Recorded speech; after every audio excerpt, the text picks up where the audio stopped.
Hi, how's it in the name of Jesus Christ? How you doing? It's your girl Karabo. Karabo. I hope you're good, I hope you're peachy, I hope you're stellar, and I hope you're in a neat little bunch. If you're not, welcome to the party. I'm not in a neat bunch. I'm wearing something very excruciatingly hot, only because I'm sick and tired of repeating the same ski bus, because I don't have enough summer tops. My stuff is in some big giant storage can somewhere. And I'm not taking it out because it's autumn. Like, it's proper autumn. So I'm planning for autumn. Even though I'm boiling. I'm boiling to a point of tears, you guys. Look. Anyway, whatever. Wow. Story of my life. Okay, whatever. Look, it's the 5th of March, 2024. And it's a sight for sore eyes type of a day, but you know, we just like roll in these streets with just okay vibes, cause that's just the nature of our lives. Sight for sore eyes, okay vibes, cause that's the nature of our lives. We had to rhyme. Okay. Ooh, that feels nice. That feels really nice. I wish I had like a nice quiet fan, like it doesn't make noise, but you know, we have fans that make noises, so we can't keep them on as we're doing these messages, but it doesn't matter. So like, there's no water, guys. Yes, in South Africa. That's how I feel. Let's just put some caveats out there. Kindly look down below out for them. They're not always accurate. They are sometimes very irreverent. They use a small g for God, and that's not okay, because that's not what I would do.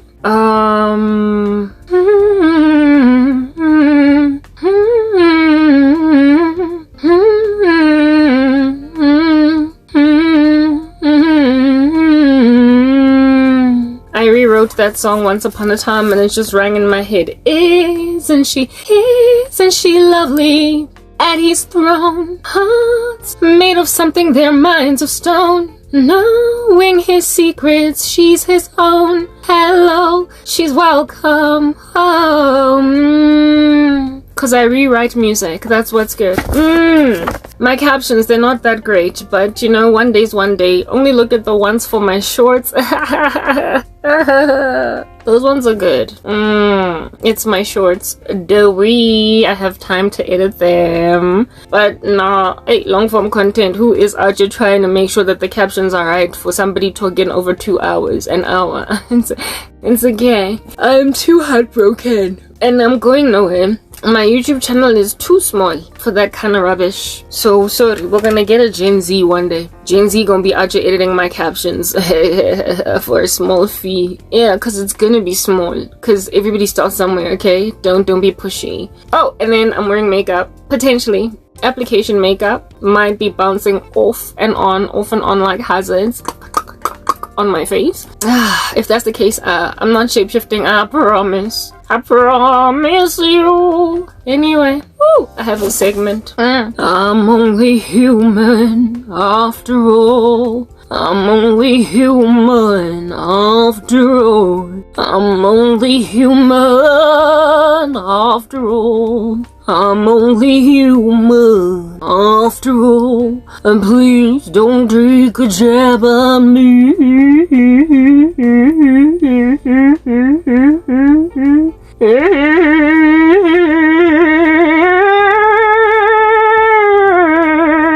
I'm sorry, I sound like the kind of music that you would play when somebody's dying in a movie.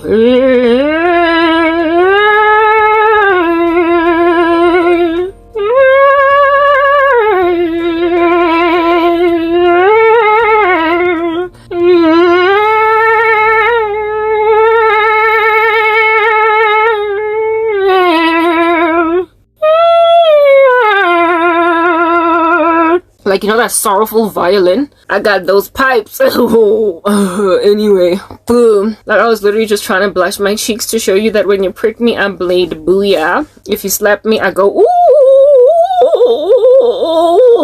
So kindly don't do it. It's just not okay. Alright. Anyway, guys, like, I'm tired, I'm exhausted, but, you know, it appears nobody cares, so we carry on. We are here yet another day. Tired, exhausted, but it doesn't matter, cause we're here another day. Another day, another day. Anyway, yo, you know what? I'm tired. Ish, you know. Guys, you know, I focus so much on witchcraft. Anyway, whatever. It's because it is what it is. Like when people are bogified. When people are at it again, like, it's alright. Guys, you know what? Listen, you can't use witchcraft for everything. I promise you, you can't. It doesn't work on everything. You can't just infect a person with HIV using witchcraft. I had a dream, yo.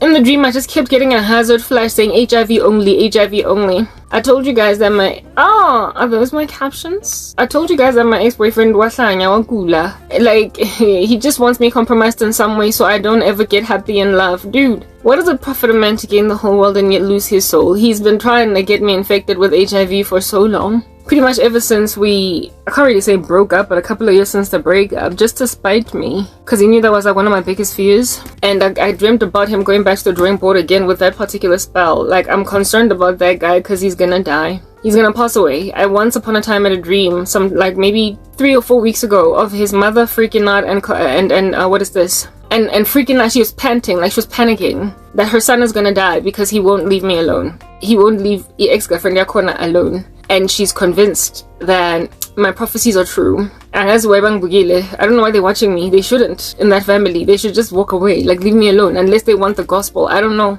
In which case, they're gonna have to choose Jesus and realize that when you come to the kingdom of heaven, you hate mother, father, brother, sister. In other words, your blood brother, your blood sister, your blood cousin, your blood dad. If they don't like Christ, they're your enemy. If they make a decision to persecute you as a Christian. So the only way that it would ever be feasible for them to watch me is if they make a decision for Christ and literally hate mother, brother, father, sister. In other words, not take sides because of being family, if you know what I mean, but decide to just do what is right. Otherwise, they must just leave me alone. I don't even know why they're watching me, but why wouldn't they though? When their son is basically dying from obsession. And obsession, he would never have entered into that level of obsession if he had not trusted sorcery. I like to say that witchcraft causes people to develop obsessions they would never have had, because the moment you bewitch a person, you make sure that you're gonna have to surveil them for the rest of your life, or however long it will take. Look, you want to see how witchcraft is working. You want to see how it's going. You go to that environment to just surveil, just to police a situation, to see if it's going according to plan. And when you make yourself a little police officer of your victim, just 1 minute.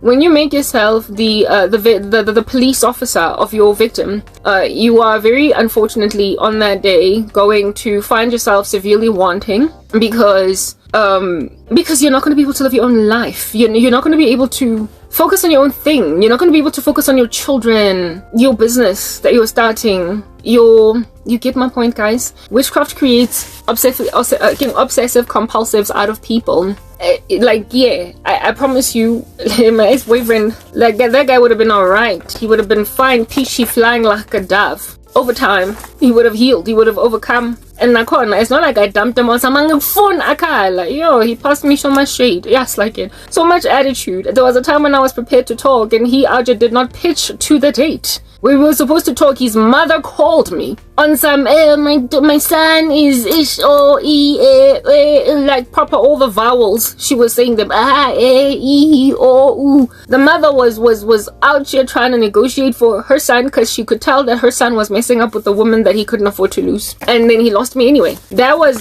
so it's not like I walked out and just felt like a pizza parafini with the guy being unable to negotiate. I was prepared to listen. And then he pulled all those stunts. He was very arrogant, and then somewhere along the way he realized that no, it don't get no better. It's a jungle out there. But by then I was already so consecrated to Jesus and so serious and so fiery and so very many things that there was no coming back. And then instead of moving on, bugaboo make me want to throw my pager out the window instead of just letting go, because you messed up, like take it, walk away brother. Sensei, he decided to cause himself an obsession. He decided to cause an obsession for himself by witchcraft. So people involved in the occult, allow me to counsel you away from the dark deed that you're involved in.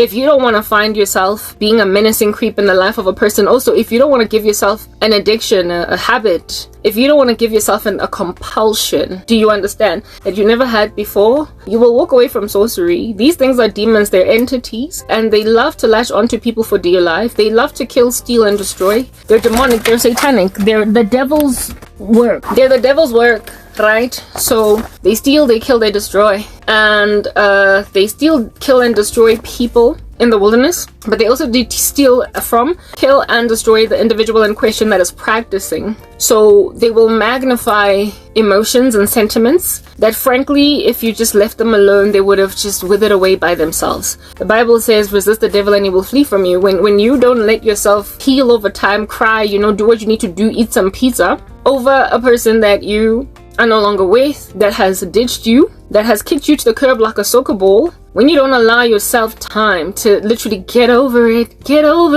you are gonna be converted. If you decide to use sorcery, you are going to be converted, human individuals, into a stalker. You are going to be converted into an obsessive compulsive. You're going to be converted into somebody that's obsessed over somebody that, I promise you, if you had just let time do what time does, you would have been like, I never thought I'd get over this chick, but like I got over her. I never thought I'd get over this dude, but like I got over him. I never thought I'd move on, I did. I moved on. I've had an experience of that nature where it is that I was madly in love with a guy that went on to marry some other woman, and I found out a year later, in the run up to me finding out, I was still hopeful. And when I found out, I was in denial, guys. So I was in denial to a point of even thinking that an annulment of the marriage needs to happen, because obviously he's mine. God showed me. Hey, man, Mutukyo, he went and married another woman, and I was like, Nyot showed me. Yeah, I've learned some lessons. You know what I mean? It took me about 3 months to get over the denial, and another 3 to just move on, essentially start to see that, hey, somebody else is very potentially my husband. It took 6 months, that's what I'm getting at. And throughout that time, guys, I remember when I found out I was still living by myself in this one complex I used to stay at, and I walked outside at night, and it's like, when you cry like a dog, like a howling dog at night. At night in the complex, neighbors were probably thinking somebody's doing witchcraft outside. I was grunting the way I was in so much pain. I could not handle. I had to take a walk outside because in the apartment I felt like demons were crawling up the wall. The way that I was in so much pain, I was already in all of this sorrow. I was already going through a lot. I had no one. I had no family. I had nobody to comfort me. I had no ice cream to eat. I was broke. I was poor, emaciated, not eating enough. Guys, I've been through a lot. That same apartment, I was facing loss of it because I did not have a job anymore. And here it is that I also don't have the man I thought was my husband. It hurt. I sang Pina Elia Etta James. All I could do was cry. All I could do was cry. I was losing the man that I love, and all I could do was cry. But that's literally all I could do, cry. Yeah, like, let it happen. Cry. Be organic about heartbreak, you guys. But when then you decide to go your tagata because somebody broke your heart, because you feel like it don't get no better, because you feel like this was it, because you create obsessions for yourselves. There is this silly, stupendous song. It's not even stupendous, a dream on. It's just stupid. Yeah, the word stupendous, you might think it actually means stupid, but it doesn't. Anyway, whatever. Yeah, Whitney Houston. Saving all my life for you. It's about a crazy lady that is out here hanging out with a married man, and she just feels like there's nobody else out there. Like, like when you're obsessed like that, or when you allow adoration for a person to turn into something toxic, you end up feeling like there's no one else out there on this planet for you. And so you tell yourself, I'm saving all my love, for you. Jesus on that day is looking at you from the sky on some, this person does not realize that I've got, like, I don't know, beauty for ashes here that I can give her. She's crazy. Like, she's crazy. She's proper crazy. She's losing her mind. She's out just spazzing over a dude, and she doesn't realize that if at all I had set that dude apart to be her husband, he would not have married another woman. It's written in God's word, that what God has put together, that no man separate. But people cause themselves incredible addictions For people that are not theirs, it's obvious. I mean, it becomes obvious that somebody's not yours when they get married. Okay, that's the biggest one. Like, when a person is actually married, it's the biggest thing, obvious. Get out, girl. Move on. Like, start to heal, recover, go to rehab. But then there are just like people who just say, "Hore, akibatli." Let go, girl. Move on. Beating you around the bush, making you toil around on the spot in circles, dragging you through the mud. What is the word that I'm looking for? Stringing you along. Yeah, that's another sign. Like, start to move on. Have some pride and decency, kid. Wait a king. Make the step in each girl and walk out. Like, slam a door. So you can start to heal. Yeah, being past shade is one of those things. A person stringing you along is one of those things. And of course, there being such hard knock flaws in character in the person that it's just non-negotiable, but you're in love with them. Unless you want to be battered and irritated and marooned in a marriage you did not quite sign up for, sister girl, you'll just get out. Door slam. The obvious one is marriage, but the not so obvious one is just like a dilly-dallying rando all up in your grill. Get out. The sooner you make the step in, the sooner you get the step in, the sooner you start to heal. I promise, I have experienced it firsthand. The journey of overcoming in yokuthi you can't be with someone anymore. Ukfoster, it's not going to do anything for you. And as a result of literally handing it over to Jesu Christ on high, when you give it to Jesus, yeah, the healing is real, y'all. It's legit. It's legit. Like that Bogart store. It's legit, I promise you. The healing is legit, and you will be out of your mind surprised at how much you actually got over something you at some point could never fathom being separated from. When I was busy mourning this balloon of a guy, he was in the occult as well. God did not want me with that guy. I was on that, you know, these women that I've been speaking about, Babadi prodigal sons, who tell themselves that they're derelict and delinquent and wayward lovers are coming back, and so they're gonna ride out being consecrated to Jesus themselves and being pure themselves. A very flagrantly wayward against God guy, because she imagines he is a prodigal son. I was on that tip, thinking that my dude was a prodigal, except he wasn't my dude. That was the first error. Calling him mine when he has not made himself mine. When he has not made it clear that, girl, I love you, let's be together, sister. I sang La La Katara serenading a sister. Ain't nobody ever tried to make nothing official, but you still calling him your man? Like,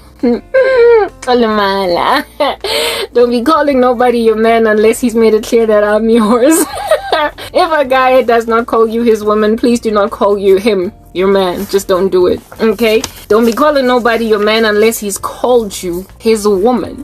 Hey, women, Mara, you are living dangerous. Anyway, whatever. So herein lies the me thinking that this was my prodigal man and he's gonna come home after having a stint with witchcraft. He was very severely involved in the kingdom of darkness, and I knew that because I've got a spiritual gifting, and I was like, no, he's gonna recover because he's gonna see all of my glory in Christ and do better. And then Motukimo went and married another woman, the woman of which was also similarly in the occult, so they deserved each other, and I was shattered.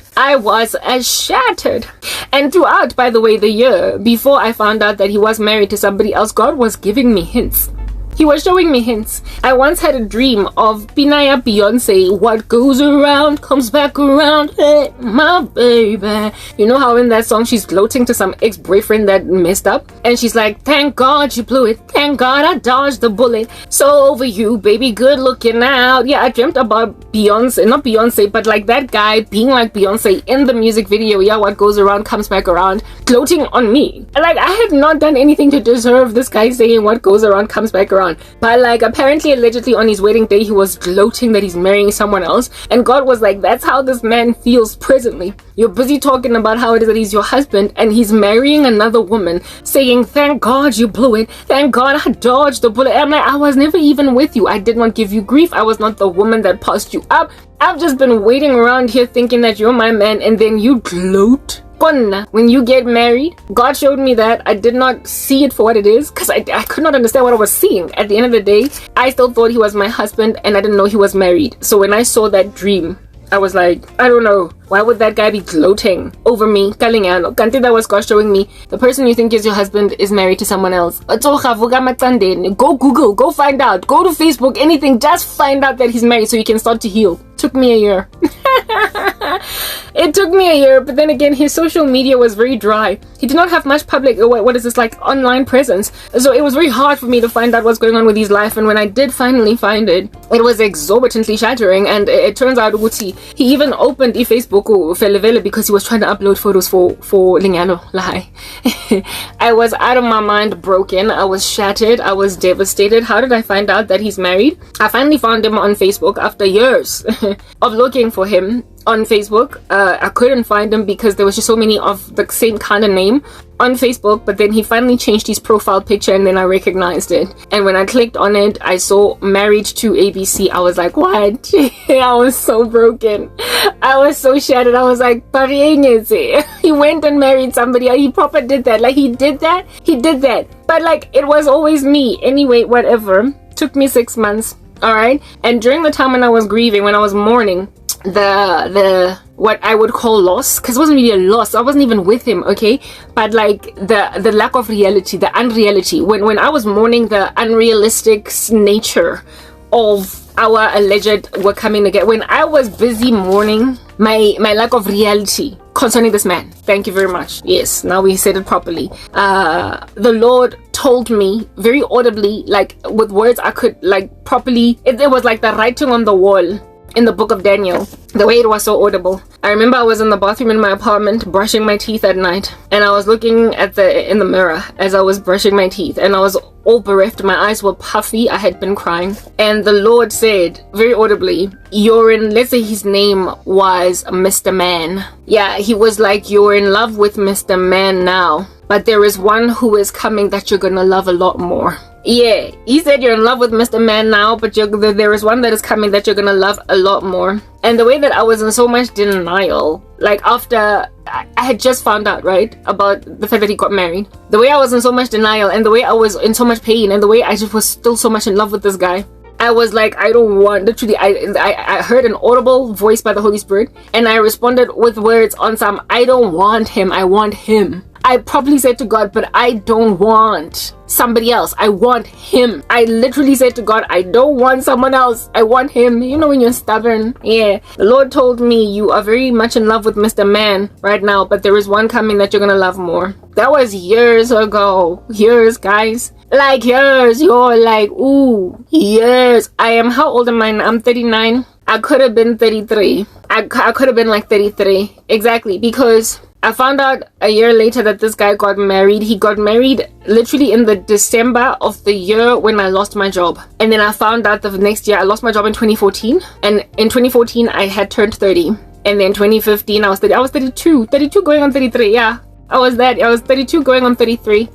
So here it is that this like 32-year-old woman is in the bathroom mourning some dude, okay, and God tells me there is one that you're gonna love more that's coming. Chill, make like a breather. And I was like, I don't want anybody else. Do you really have time to be wasting on a married man at 32, girl? You're 39 now. How much worse it is for these guys to be trying their luck on me who are married. But anyway, whatever. I was in denial, but it took a minute, took 6 months in total, but the journey there was excruciating. I was in a lot of pain, and it was especially bad because I didn't have anybody. I've been suffering alone for a minute, guys. I know how to take pain by myself. Hey, people have made me strong, hey? Yeah, Pinalea Christina Aguilera, you made me that much wiser. Thanks for making me a fighter. People have made me a fighter. Like, you've made me a fighter. You've made me so strong. I take blows that a lot of people need hugs for by myself. Like, I am strong in ways that are unacceptable for a human being to be made strong, especially highly cherinyan. But then again, women are more emotionally strong than men, but whatever, you get my point. I dealt with that all by myself. I got so incredibly morose during that time that I was being pursued incessantly by suicide. I could tell that entities wanted me to kill myself, but I remember thinking, yes, I have, what is this? I've been suicidal in my life before, but it's never been about a guy. I've been suicidal over loss of career, over loss of prospects, over loss of a future, over loss of basically that which I want in life. Because I felt like it was a theft of of prospects for me to just have a life at all. You know what I mean? Yeah, I've been suicidal over that, but never over a dude. I've never been that girl to wanna die because some guy done did me dirty. Why? Because there was just always so many of them around that, like, proper, you gotta trust that somebody else utofita man. I kasi some jomo, like, you can't, especially when he's not your husband. Like, anyway, I've just always been kind of realistic when it comes to guys, okay? But like the spirit of death was hovering over me during that time because I was depressed. I was morose, macabre over very many other things, and it was just trying to add that as insult to my injuries, all that disappointment, just trying to push me over the edge. I was like, especially not one that waves magic wands, okay? I'm not gonna kill myself over a guy. Like, proper, if I haven't died so far, I'm not about to die. Like, really, if you want to kill me, come up with a different excuse. But the emotional climate was so exorbitantly horrific during that time. I was just so macabre. There was so much sorrow that added a lot of insult to injuries. It made it that much worse, but I got over it. Took 6 months, but I got over it. Okay, I did. I eventually got to a point actually where I hated him now. Why? Because he was very severely involved in dark magic. He was involved in witchcraft, this guy. And when I found out that he had married somebody else, I vocalized my sorrow even on my YouTube channel. He saw that video and decided that he's just going to add insult into that injury using witchcraft to keep me obsessed with him, even though he's married to some other woman. And that's when I got really irritated. That's when I got mad. I was like, oh, it's somebody else in Hlongwane, and then he wouldn't. I had to disappear from social media altogether for that guy to stop using spells on me. So he got married, but then wanted a lackey of some groveling chick behind him. You're a level of arrogance. Yo, good riddance. Like, imagine if I had gotten married to that kind of character. I would have been a very unhappy wife. Absolutely miserable. Anywho, the bottom line is that God showed me that somebody else that I would love more would come. I'm 39 years now. I already gave up on the prospect of getting married, guys. Like, I've been saying, I'm getting raptured. Like, please, leave me alone. I'm gonna be caught up in the sky, get an incorruptible body, lost me. But every so often I remember that God told me in the bathroom just as I was brushing my teeth that I'm in love with some dude, but like one that I love more is coming. And look at all these years down the line. If I was 32 then, I'm 39. Well, 7 years young. 7 years fella, guys. 7 years later and I'm still single. You know, God ish, yeah, he has a sense of humor. If I end up married, yeah, I will thoroughly say that God has a sense of humor. I will, guys, because nothing I throw in the towel, hey? Yeah, I'm looking forward to the rapture type thing. I feel like it's not coming, but at the same time, I want to be in love. I want to be okay with a guy. I do. But like, was God just comforting me just for the sake of getting me over a hill? Telling me that a husband is coming when one is not? Like 7 years, Yankees on Lula, and I will still be single, for real. Yeah? Anyway, that particular Okie still hasn't come. And I'm like, okay, let's see what's gonna happen. God once told me I'm gonna love somebody else more. And I don't love nobody right now. There's no one that's ever come, actually, ever since that dude that I've had strong feelings for. I have not had a man, except for the dude in the US, Onasanya, the psychopath from America, and even he did not inspire in me the level of emotion that other guy did. I haven't loved anybody like that ever since. So I should have known, actually, with the guy from the US when my feelings weren't at that level. That's not him. It can't be, because God showed me I'm gonna love somebody else more than I did that random guy type thing. No one has come. The guy in the US is the only one ever since. Like, that's the only guy that I've ever been with since. And the thing, I wasn't really with him. I was with him. He became my fiance for like 5 seconds, okay? From the distance that he was at Maranang, he used to manipulate me with witchcraft. That guy, he still is to this day, that American guy. But my feelings were not even in the slightest close to that other guy. Yeah, but that's what happens when you feel like your biological clock is ticking, like run, Speedy Gonzalez, make like Sonic the Hedgehog, and quickly just take whatever. I was gonna find myself just settling with some guy that I don't even love as much as I've loved before. And top of that, he's just got all these stats. He's so whack. And Nasang Tsekhisi, oh goodness, this guy from the US, there was just so many things about him. He was gonna make me feel embittered. Like, he was gonna make me feel like, God, really, I waited and this is what you gave me? Yeah, but the Lord saw that and nipped it in the bud before it could get anywhere.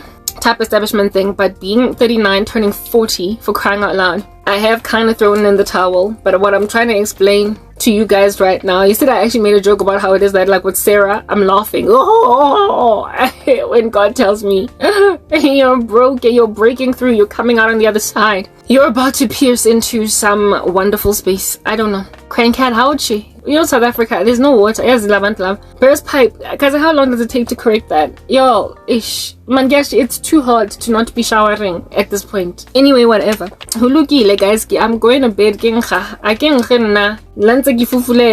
that girl. Please, let's go. Don't come at me. I don't snore, and I also don't smell mufufuto even when I'm working out. I'm just saying. Like, yeah, I got that going down for myself. So don't look at me fanning myself in a hot room and think mufufuto. I can mufufuto and I I'm just nice to be with. That's what I'm getting at. And yet I'm single.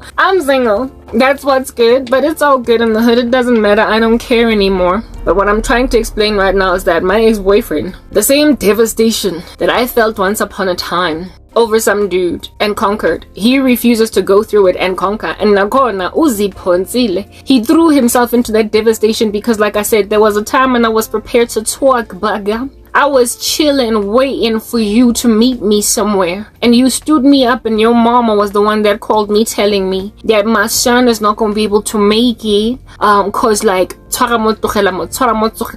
silly excuse. I was like, and I had prayed that morning, seeing as I was investigating the things of God and said, give me a sign if this guy's the one. And then he stood me up. I was like, I got it.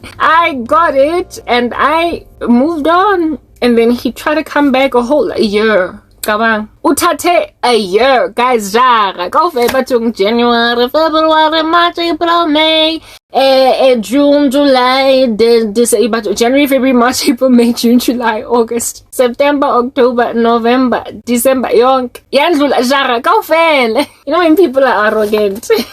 He let a year go by for me. Like he left me to heal. Like he let me heal. Yo, you put yourselves in a position to suffer severely. I'm saying he let me heal. He proper left me. That dude should have just rocked up and capitalized on a gushing wound. A wound gushing blood. An open wound that needs stitches. Like the jugular is yawning. If you don't close it, somebody gonna die. He should have just come and rode that wave. And swim in it. He was supposed to come in when I was nicely broken, devastated, shaking in my pantyhose, face like beaten, like puffy-eyed because of the lady. He was supposed to relieve me of that pain during that time when you are crying so hard that you just need any relief. And then he's like, askis. You see, yeah, that's the relief. He was supposed to rock up when I was in a lot of pain. And then felt, I can't take it anymore. Obvious, you are the bandage. Obvious. You are the stitches. You're the antibiotic, dude. You are the thing that's gonna heal me. Lanzele wrong. Like that's how a lot of relationships just keep on being on and off and on off. When a person is still too broken and the dude is like, "Ish, baby, take me in your arms. I promise to be true. Never again will I do this to you." Come at that stage and this woman will think you're antiseptic, antibiotic, surgery. You are the stitches that are also dissolvable in a wound. You're the bandage and the band-aid. You are the triage center, and she will then feel like I'm healing because my man and I are back, and the girl's gonna be excited over getting back together with a guy that she had to leave. Like she gotta heal. Sister girl gotta heal. This chick needs to heal. Like she must just but when the guy comes back while the chick is in crutches, when she's still in a wheelchair, when she's still at the scene of the accident bleeding out on the side of the road, that's the best time for a guy to get a woman back. Best time.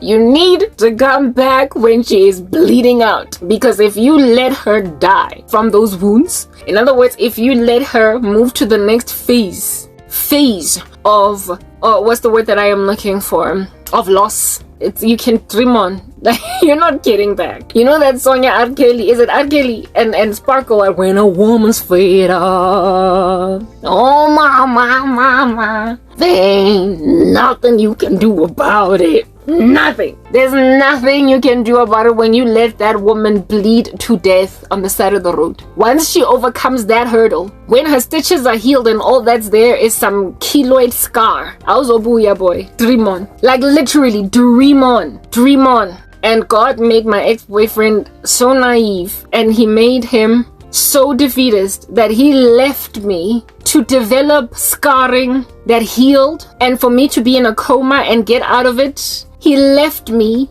to be buried, seeing as I had died on the side of the street. And then once I got resurrected on the other side, he was like, go, go, go, go, go, go, go, go, go, go, go, go, go, hello. I was like,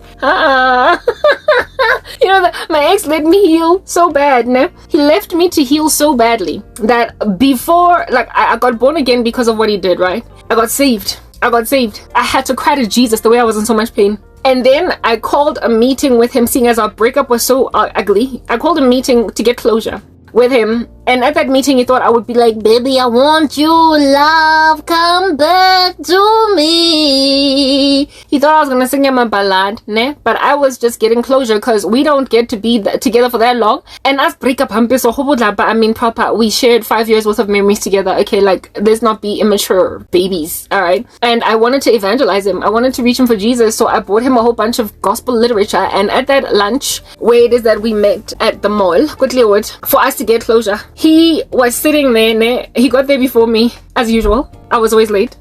Yeah, he was sitting at the restaurant. Got cappuccinos. Got clear water. Well, it's not there anymore. It's been discontinued, angas. He was chilling there, and he looked nervous, almost as if though I expected to get back together with him, and he was gonna say no, I'm done. And when I communicated why I asked us to meet, he appeared relieved that I wasn't trying to get back together with him. And then Abai putuluch, Ababa chill, Abba, you know, he chilled because he was scared to turn me down. What the heck? It's like he was scared to turn me down. The way he was so arrogant in the beginning of our breakup, and I congratulate and I attribute that entirely to God. The Lord did that because this guy, if at all he had tried to come back, I'd probably would have ended up married to him. Anyway, whatever. So I tell him that no, we're not gonna get back together. We're gonna get back together. I tell him that we need closure, right? Because we were together for too long for us to be fighting like little animals. We need to be cordial, type establishment thing. He then relaxes and his personality came back again, and he stopped acting all frantically scared near me, all up in my grill. That whole thing. That's just how much my ex-boyfriend let me heal. He let me heal to a point where even at a closure meeting that was organized by me, he was still on some, we're not together. I was like, I was not trying to get back together with you. I just don't want this kind of ugly breakup to be the truth between us. Plus, I'm a Christian now, and really, truly, you're lost and you need Jesus. I tried to evangelize him. I got him a whole bunch of Christian literature, all that jazz. And the date or the meeting ended nicely, you know, on a fresh note. And we even stayed in touch, where every so often he would call me and whatnot.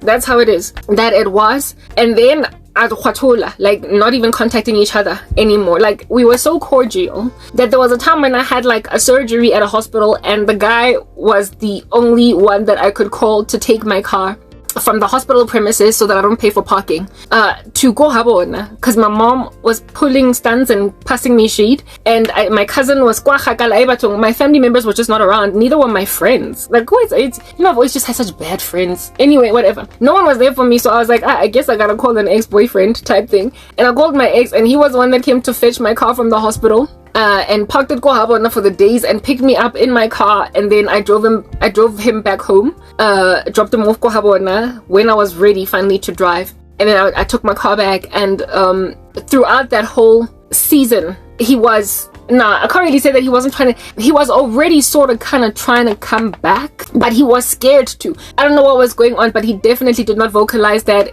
Please, let's talk.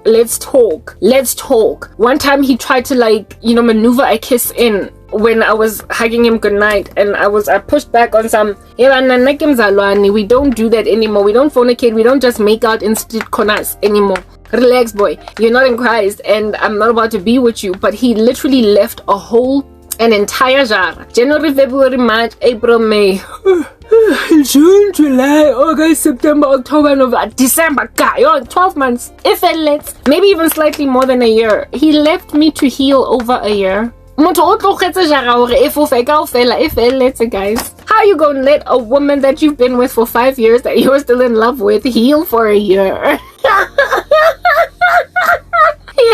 I guess he was sure. At some point he was sure that he wanted to pass me all that shade. At some point he was sure.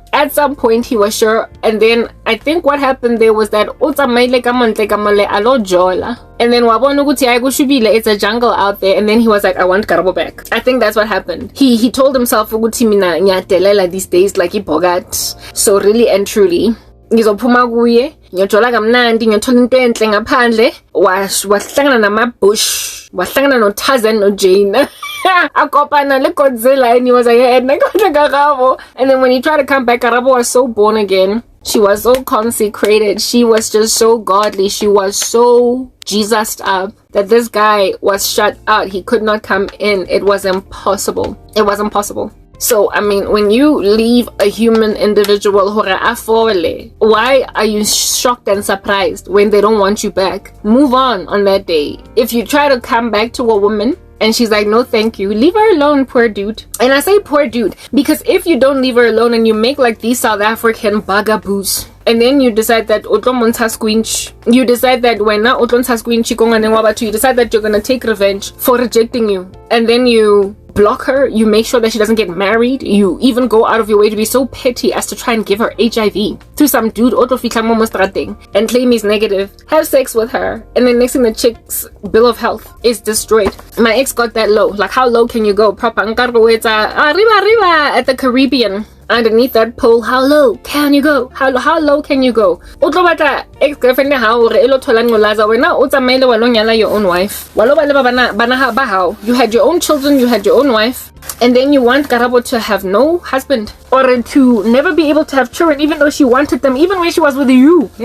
When she was with you, she was always in some strange website feeding your photo and her photo into it to see what your children would look like, and then bringing it back home and being like, babe, look how cute our kid would be. You knew that the woman wanted children, but she wouldn't give you a kid because of the fact that you were not yet married. And then you insist, Uguti, you're never going to be happy as a mom because I'm going to derelize and lambaste your prospects of falling pregnant due to an HIV diagnosis. And then also minimize the likelihood of marrying who it is that I love because of the stigma surrounded by HIV. How it is that it just shallows your dating pool so badly. Like proper, he was this ex of mine saying HIV that I'll be fine. When am I gonna get HIV, dude, when I haven't had sex in 13 years? Pretty much since you. 13 years. Am I gonna just go Njefela because when you cast a spell? There's a short that I did where I was recording from the street, and some dude in a black car stopped. Ashela type thing.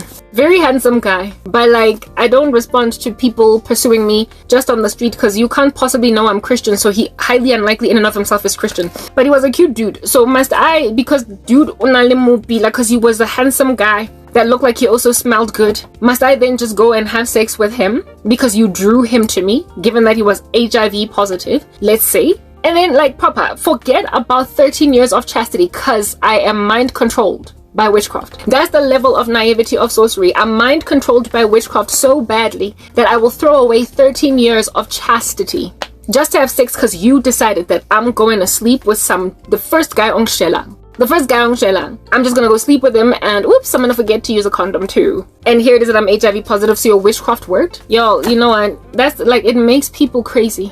Witchcraft. It does. My ex-boyfriend has been trying to infect me with HIV with, like, not him, but someone else. Forever, like, for a minute, I've been getting HIV dreams. If anything, this guy from America is obsessed with me. Precisely because he tested positive. When the two of us were talking, he went and took a test, found out he was positive, and then started passing me shade. And the way Ang Patlang High and Low Kateng, this guy from the US, is also, like, largely influenced by the sorcery of my ex, the original sorcery of my ex.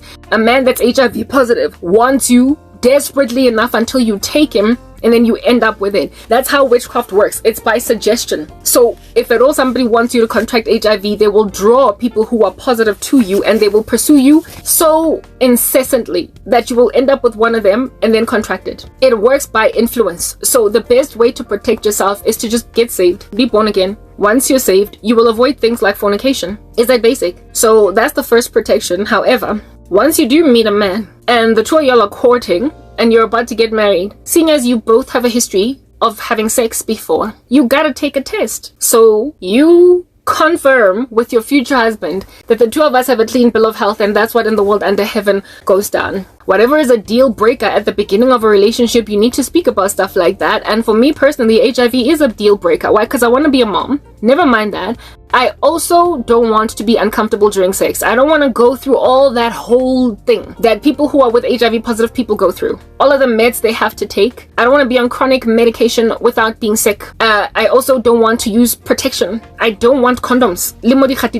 In a marriage. I don't want to do that. I don't want that level of discomfort. Just the amount of energy it takes to wear one in the middle of being all intense. And just the memory, just to know that my man is HIV positive, I would always be so paranoid. I would never be comfortable. I would never be at ease, because I would never be 100% comfortable that I'm not gonna contract it. I don't want that discomfort. So it is a deal breaker. It's a deal breaker. So it's the kind of stuff that I would speak about on a first date, and pretty much have that be out the way before we even get too far about talking about how we love each other. If I'm being courted, I promise you, I would ask for that to be verified very early, because I don't want to fall head over heels in love with a person that I have to now get over because they have the virus. It's not about discriminating against HIV positive people. It's my preference. I get to have it. And I told you the reasons why. I explained the reasons why. I don't want to have to go through any of that. But I've got this person from my past that is trying to get me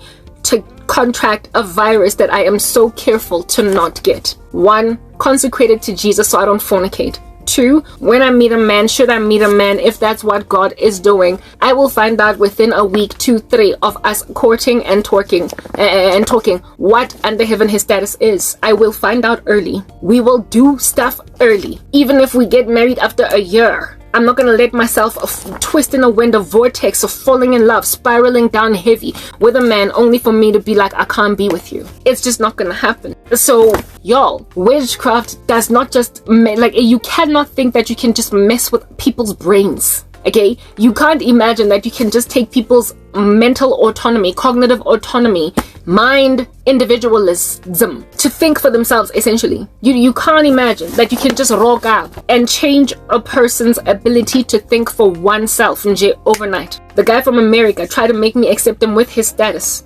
I had told him before even testing that this thing is a deal breaker, get it done. We were together only for 3 weeks. 3 weeks, and he tested like the very final stretch of us being together, and his reaction was to be hostile towards me because he tested positive, because I said it's a deal breaker.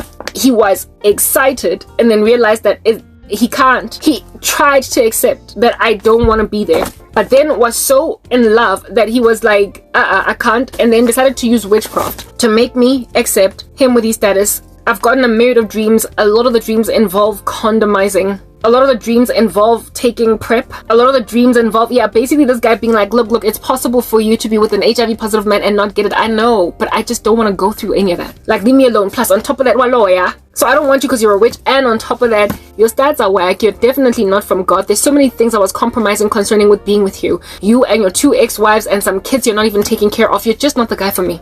It's just that it's unfortunate that it had to take a positive HIV test result. Not so much for me to realize that, but for you to treat me so badly that I would realize that you don't make sense for me. And the reason he treated me badly was because he tested negatively and knew that once I found out, I would say, I'm sorry, I can't. No hard feelings. So he decided that he's just going to be like a total flagrant buffoon against me. So when you are dealing with a woman like that, how under heaven do you think you can just go change the mind of a person with that kind of conviction? Just using witchcraft. Just by waving a magic wand. Just by casting a spell. Like my ex-boyfriend, but he wants to leave me alone to be free like a bird to fly because he realizes that he is an obsessed rando right now. But he's saying she can fly even though all these years I've been holding her hostage, but she has to at least get HIV. Just HIV. What the heck? When am I gonna get it, dude? When? Now come on, let me know. The guy in the street, the handsome one that was hollering at me, mistakenly just have sex with him Jeffela on a whim, fornicate after 13 years of chastity. Just throw that out the window, despite having been so sober even with you. Despite having always been so rational, I've always been just such a considerate person. Like when it came to everybody's situation, I've always been careful, like very, very careful. How in the world do you think that I'm suddenly gonna fall into that? I don't do drugs. I don't take alcohol. So there is nothing that can ever alter my state of mind to make me temporarily just do something irresponsible. Like, there's nothing. So given that there is nothing that can ever make me temporarily even irresponsible, why are you casting spells on me to do something that is so comprehensively out of character for me? Why do you think that you can send me a mind control spell to make me do that which is out of this world, inconsistent with my general disposition? With my general demeanor, with just the general way that I am. Anyway, that's the naivety of sorcery. That's the naivety of witches. They're like that. They're like that. They think that they can do everything, anything. They think they can wave this wand of theirs to achieve anything at all. When you are in love with somebody and stuff don't work out, you do yourself a gargantuan favor when you let go, when you allow yourself to heal. It is entirely possible for you to get completely over somebody you never fathomed you could ever get over, because you love them with a purple passion. You love them so much that you don't know whether you're coming or going. You can't spell your middle name in their midst the way you're so in love.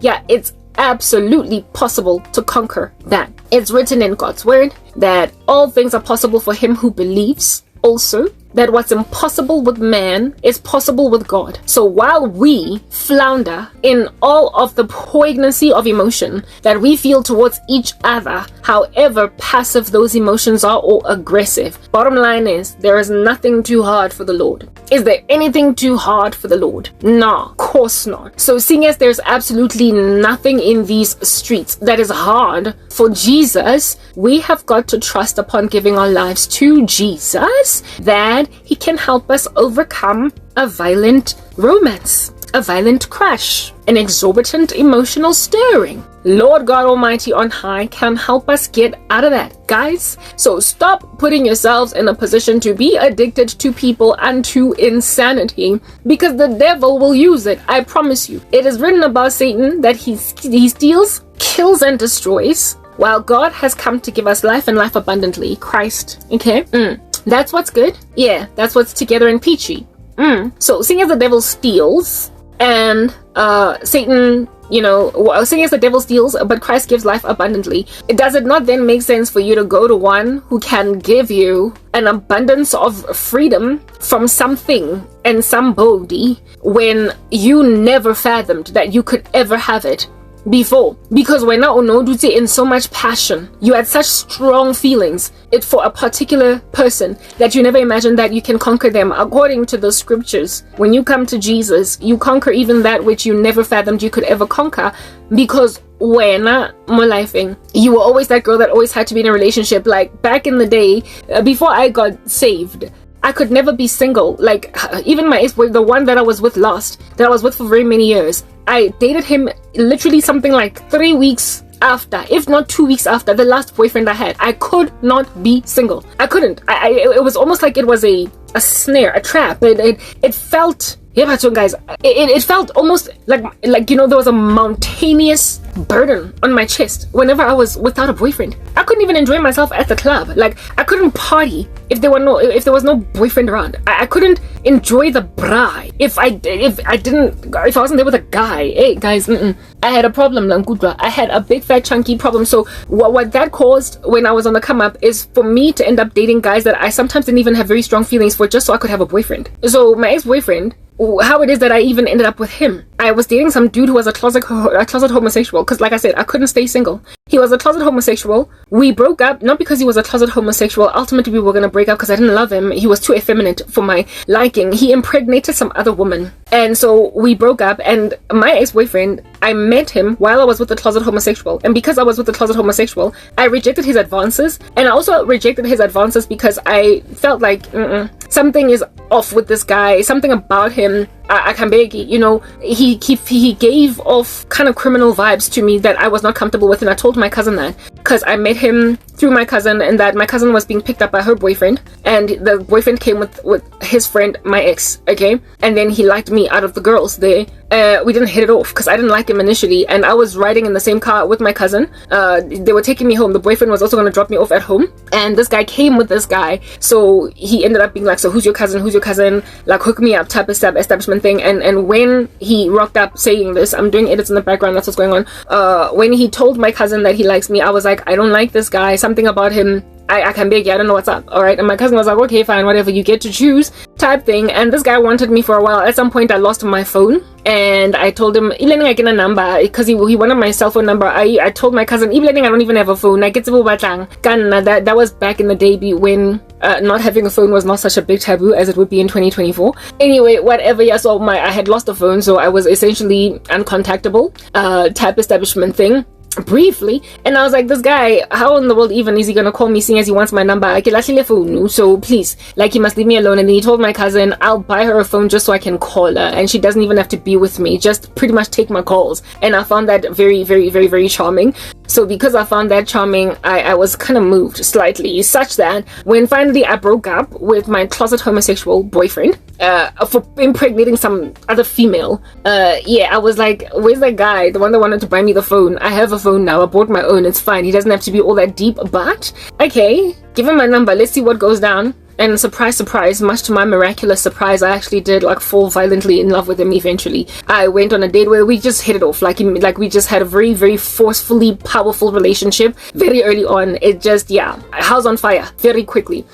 So I don't really regret ultimately embracing that whole situation. But yeah, what I don't even know, like, I'm losing my bearings. That's how we ended up really ndawonye type establishment thing. And now, but now, yeah, man, I'm losing my bearings 1 minute. Oh yeah, I remember. The bearings were along the lines of I struggled to stay single, and because I struggled to stay single, I told my cousin that guy that I'm not that interested in, that I've got a gut feel is not the right one. I'll just give him my number. Why? Because I didn't want to be single. My closet homosexual had cheated and made some other woman pregnant, and I did not want to be single. I didn't want to be single, so I dated him literally immediately after breaking up with the closet homosexual, and that relationship ended up lasting 5 whole years. But just the fact that I struggled to be single, it's a miracle for me to be single now for like pretty much 13 years. The guy in America doesn't count, neither does the deadbeat from South Africa that used to work in my office that told me, yeah, whatever.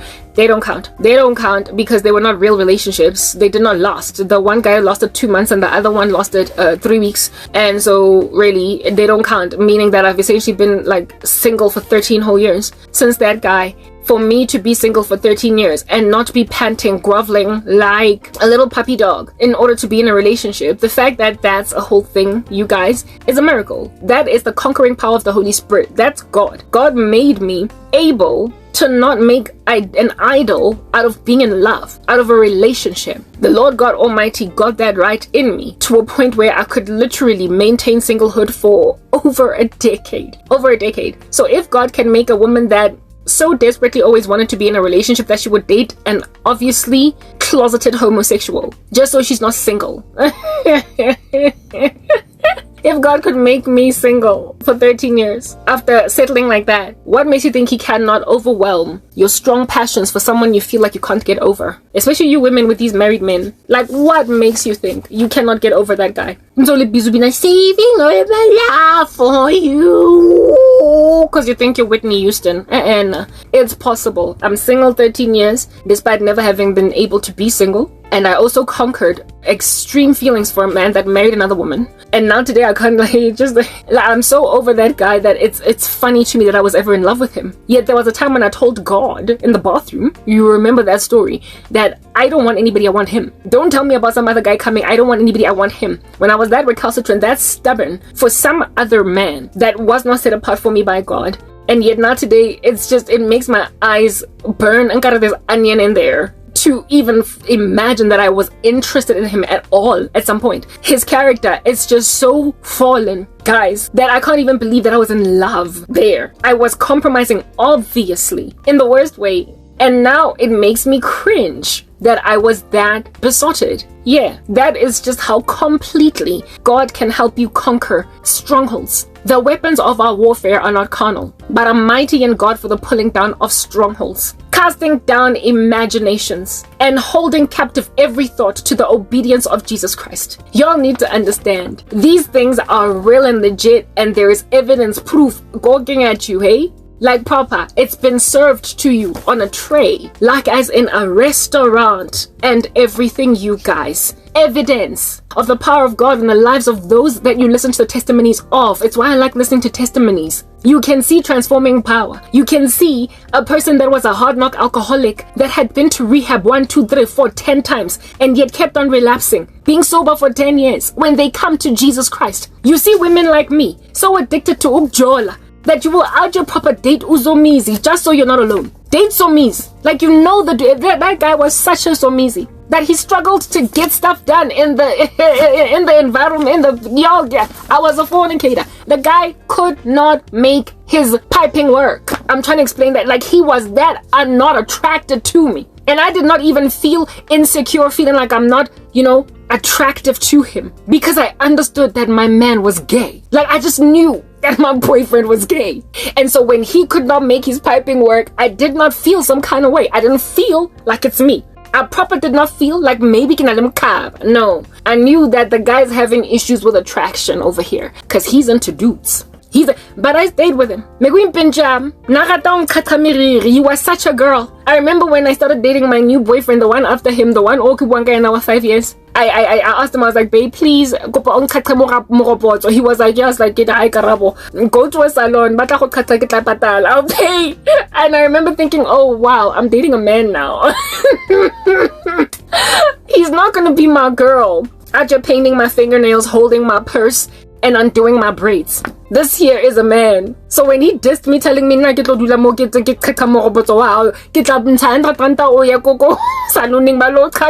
about to do that, I was like, oh, I'm dating a man. So I didn't complain. I didn't cry. I did not complain. When my ex dissed me, when I asked him to cut up my braids, I remembered that I'm dating Indota. So it was unrealistic. I'm not with some friend, some chick, the two of us of which are going to, over cocktails, thoroughly be all up in my hair. Singles, say 200. A friend can do that. Women do that for each other. A man is just not gonna sit. No, he's not, okay? And I expected my ex-boyfriend to do that because my ex had done that. I expected my new man to do that because my ex had done that. And then I remembered that I was dating Somizi. I was dating a dude that was into girl stuff. So of course he was prepared to sit down afro comb or a red tail comb for hours and just yeah, that's what I come from. I was dating a closet homosexual because I could not be single, and God conquered that desire for me to be single, to be always in a relationship, enough to even end up with a man that is obviously into men. He conquered it so completely and so finally that I am now single for 13 years, and I will not settle for anything other than what the Lord has set apart for me. 13 years when I could not help but be in a relationship until I dated Somizi proper. That's where I come from. So y'all need to give your lives to Jesus so he can conquer your strongholds. I will say this again. The weapons of our warfare are not carnal, but are mighty in God for the pulling down of strongholds, casting down imaginations, and bringing into captivity every thought to the obedience of Jesus Christ. Y'all need to give your lives to Christ because you've got some strong addictions that you think are unconquerable. It's the only way out. He does not want Christ. He is in trouble as a result because he keeps on coming at a Christian. Do a better thing, guys. Let's move to the next part.